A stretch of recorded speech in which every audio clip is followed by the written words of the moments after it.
guys, it's me, Elaina, and welcome back to our YouTube channel. I see a lot of people do these kinds of videos, especially last year, which was the 23 books of 2023, but I personally couldn't come up with 23 because I've only read like 40 last year, so I only did 15 books of 2023. I hope that's going to be enough. I think it'll be enough. I'm also currently filming another video right now, which should hopefully be out by next week. This weekend, I'm going to Isabel's house and we're gonna do like a little vlog, and I'm really excited to go over to her house and film that. And let's just get into the video.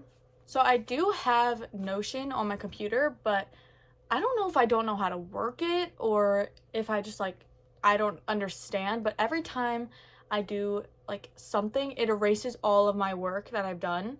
So I've literally given up and we're just sticking to paper. Technology, not my thing. I'm not a technology person. So if I could use a pen and paper, you better believe I'm using a pen and paper because I'm not a computer whiz or whatever they're called. I'm gonna do it lowest to highest, so the first ones can be like best book of 2023. There's gonna be a lot of repeats from my mid-year book tag, but there also are going to be some new ones, but if there are repeats, I'm very sorry about that. I won't go as into depth as I did if there's a mention of it in my other video. But if you do want to know my opinions about those books, you can watch my other video because I go pretty in depth about those. Number 15 is Does It Hurt by H.G. Carlton. I know everyone's like freaking out and everyone's like, what? Like H.G. Carlton is literally one of your favorite authors. Correct. But the reason this one comes in like last place, I don't want to say last place because I really love this book. It wasn't as good as all the other books on here that I think. I loved this book so much, like still. It's still like a 5-star for me. I didn't love Enzo that much. I feel like he was kind of rude, which that's kind of the point of like dark romance. It's like they're supposed to be like kind of rude, but he was kind of just mean. And I didn't love reading about that, but Sawyer, I liked her. I also liked the plot of this book a lot more than I thought I was going to like it. Just the romance wasn't really my favorite. The next book I don't have. I read it at Isabel's house. I just need to buy it. And it is The Score by Elle Kennedy. This is the third book in the Off-Campus series. And I don't know, I really loved that book. I really loved Dean and I love Allie. I think they were just so like good together and so cute together. The only thing that really like made it shoot so low was because I felt like the end was just like dropped on us. I feel like Elle Kennedy just needed a reason for there to be a third act breakup, and she kind of threw that in there just so we could have a third act breakup. So I didn't love the ending of that book, but for what it was really good and I really did like it. Number 13 is Love Redesigned by Lauren Asher. Of course, I have this book up here. Everyone was literally talking about this book last year. I just love Julian. He is such a good book boyfriend. Like, probably one of the best she's ever written, to be honest. I also loved the whole how she is like an interior designer or like a house designer, and she had like her TV show, and Julian was like, no, like you can't be here, I'm gonna get her out. And then at the end he was like, well, I don't really want her out, like I want her to stay. This book like was really good and I did read it very fast. Basically, I just love Julian, and please read this book if it's on your shelf. It's so good, it's so cute. It's just like Lauren Asher, this is probably one of her best books that I've like read by her. The next one, there's literally no surprise. Number 12 is Flawless by Elsie Silver. This one is actually a surprise to me that it's so low, but the only reason that it is so low is because the rest of them are just so much better. I have to read Hopeless, and then I've finished the Chestnut Spring series, and the rest of them are just so much better.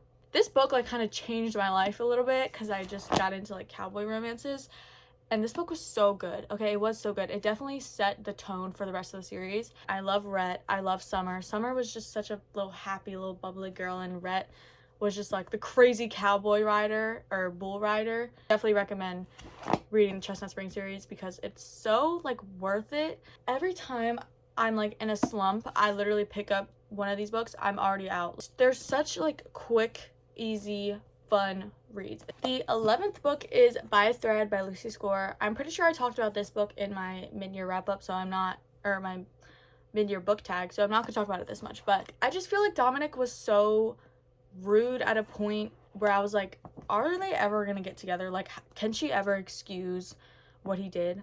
But the emails kind of made up for it. The ending with the pizza shop definitely made up for it. So I really did like this book. I recommend picking up any Lucy Score book. All her books are good. I haven't read all of them, but all the ones I have read are really good. I just realized I haven't been telling you what these books are about. So I guess I'm going to start telling you what they're about, starting after By a Thread. I literally completely forgot. Number 10 is Things We Hide from the Light, also by Lucy Score. I mentioned this book in my mid-year book tag, so I'm not going to talk about it that much. This is the second book in the Knock 'Em Out series. The first one is Things You Never Get Over. I haven't read the last one. I need to read it, but I don't even own it, so I need to own it first. I love Nash as a book boyfriend. I think he was so amazing. The plot, it was definitely more plot-driven than character-driven, but I really did like it for what it was. And it's also pink and super pretty. Coming in at number 9, we have Haunting Adeline. I also have Hunting up here, but I'm just going to talk about this one. All I'm going to say, don't read these if you don't have the stomach to read these. Please look up trigger warnings before you read these. I didn't, and I was like fully in for a little surprise, and I loved it. I hate to say that I loved it because I just watched somebody talk about this last night and say that they felt like physically sick after reading this. But if you genuinely look up the trigger warnings, if you genuinely feel like you can't read it, please don't read it. Like, it was very dark. Every time I thought it was so dark, it only got darker. I have like no explanation for why I love them so much. I literally just do. The next books are also kind of part of a series, so I just kind of put them together, and it's Twisted Love and Twisted Games by Anna Huang. I have a reading vlog on these. Okay, go watch that if you want more of my opinion, like I keep saying. But Twisted Love was definitely my favorite out of the entire series. I did read the entire series, but Twisted Love was definitely my favorite, which I know is literally so unexpected. I also think I just have an attachment. Like, I just get attached to some, like, random books. I swear. Like, I think I've cried to this book. I've also cried to Hunting Adeline. Like, you guys, I'm sorry. I don't know what's wrong with me. I don't know why I like these kinds of books. It's definitely my favorite out of the Twisted series. And then we have Twisted Games, which is the second book in the Twisted series. And I just put this one here. I didn't love this one as much as I loved Twisted Love, but I feel like I just had to put it up here because I did still really like it. The only thing that I really have to say about it is it just felt super long, but it was still really good. I loved Reese and Bridget together when they were together. Amazing. I knew this was gonna happen. I literally knew this was gonna happen. So these are number 7. Number 8 is this. Number 8 is Mile High by Liz Tomford. I also talked about this book in my mid-year book tag, and I still love it.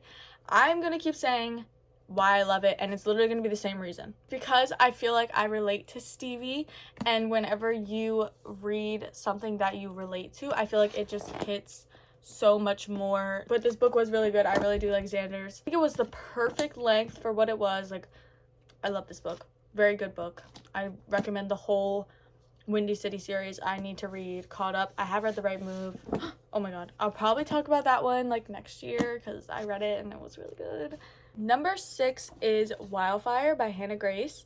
And I literally love this book so much. Like, I have no bad feelings about this book. Russ is exactly the boy that like I would want for myself. It's just something about like the innocent, like sweet, like clueless boys that just really just get me. Like, I either like insane boys or I like cutesy little ditzy boys. I love this book. There was literally nothing bad I ever have to say about this book. I love that it was set in a like campground. It was super cute, and I need Russ for myself. I literally love him. Oh. This is like the second book in the Icebreaker series, and then the next one, I think it's called Daydream or something, is also coming out this year. I don't know when, but it's coming out, and it's gonna be Henry's book, so I'm excited to read that book. But I don't think anything will beat this book for me. This book is so amazingly good, and I need Russ in my life. Can I have him? Can I have him, Aurora? This is a new book that I don't think I've talked about yet, actually, is Love Theoretically by Allie Hazelwood. Oh my god, I love Allie Hazelwood. You guys, I love Allie Hazelwood. You literally have no idea how much I love her. I have read 3 books by her. Only 3. But it's like kind of the main 3 that like everyone talks about. And this one, I think out of all of them, was my favorite. I love Jack. Okay, I love Jack. Like, I love Jack. Like, she just knows how to write the most perfect bookmen, like, literally ever. Every single one of her bookmen, I have fallen in love with. Like, Jack is no exception. I love him. I love this book.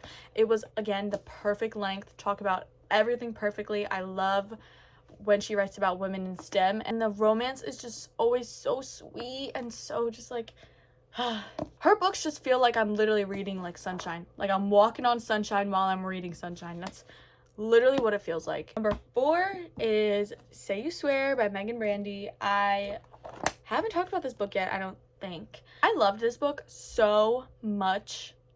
Okay, so much. Noah Shaw.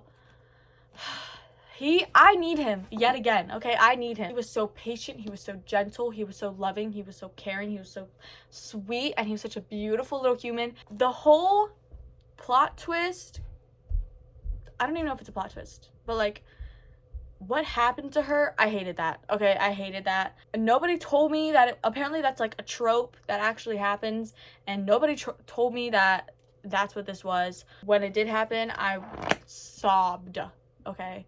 I don't even know if I'm going to put the video in, because I literally took a video of me sobbing and I sent it to Isabel. I don't know if I'm going to put it on the screen, but don't read this book. It's so... But if I am, enjoy it. This book literally hurt my heart. Like, I felt a piece of my heart fall out. Oh. I just forgot I literally annotated this book. Book number 3 is Heartless by Elsie Silver. This is the 2nd book in the Chestnut Spring series. This book was so good. Yet again, I need a Cade. Please, someone give me a Cade. Like, I kind of need him. It's, like, bad. How much I, like, dream about this man, it's really bad. I literally think I've, like, dreamed about this man, like, 3 times. I just can't help it. Like, if you read this book, you'll understand exactly what I'm talking about. Literally, Cade, that's all I'm gonna say.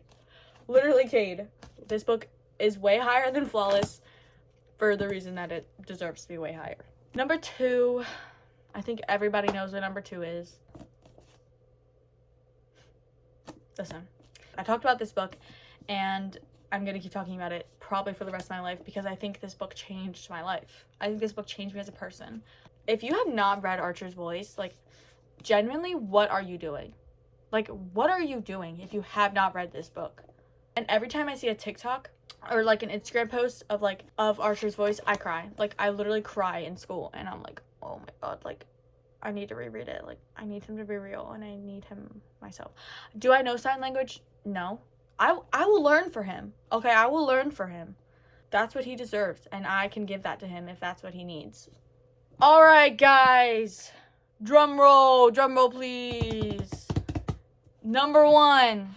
Nobody's ever gonna be surprised when I pull out this book, but number 1, coming in first place.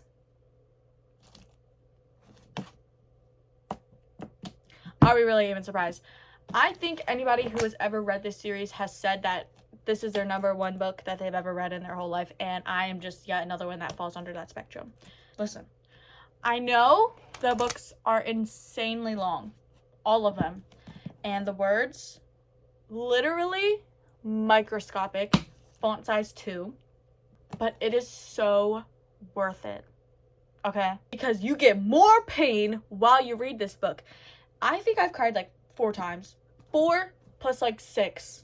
Most of them are happy tears in this one, but like 4 times, 6 times.